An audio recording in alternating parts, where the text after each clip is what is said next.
হ্যালো, আসসালামু আলাইকুম সকল সৌদি, কুয়েত, কাতার প্রবাসী ভাইরা আপনার সবাই কেমন আছেন? আশা করি সকলেই ভালো আছেন। তো স্ক্রিন যে পেপারগুলো দেখতেছেন এগুলো হচ্ছে ফার্স্ট পেপার বা 4 পিস পেপার 1-2-2025 জন্য full HD original 4 piece paper বা ফার্স্ট পেপার। তো যারা ভিডিওটা দেখতেছেন স্ক্রিপ্ট না করে শুরু থেকে শেষ পর্যন্ত দেখবেন এবং লাইক, কমেন্ট, শেয়ার বেশি করে অন্য সব প্রবাসী ভাইদের দেখার সুযোগ করে দিবেন।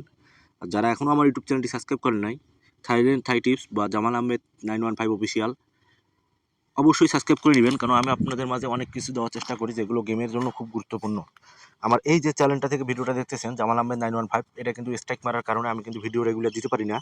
তো আমার নতুন ইউটিউব চ্যানেলের লিঙ্ক এই ভিডিওর ডিসক্রিপশন বক্সে দেওয়া থাকবে। যারা এখনও সাবস্ক্রাইব করেনি তারা অবশ্যই সাবস্ক্রাইব করে নেবেন। থাইল্যান্ড থাই টিপস এটা হচ্ছে আবার নতুন ইউটিউব চ্যানেল, কারণ এই পেপারগুলো কিন্তু অনেক গুরুত্বপূর্ণ। 3 up single digit, 3 up cut digit, 3 up total, 3 up game, down cut digit, down total, down game, খুব সুন্দর কিন্তু এই পেপারগুলো পাস করে। তো যারা ভিডিওটা দেখতেছেন অবশ্যই শেষ পর্যন্ত দেখবেন এবং লাইক, কমেন্ট, শেয়ার বেশি করে অন্য সব প্রবাসী ভাইদের দেখার সুযোগ করে দিবেন। তো সবাই ভালো থাকবেন, সুস্থ থাকবেন। আল্লাহ হাফেজ।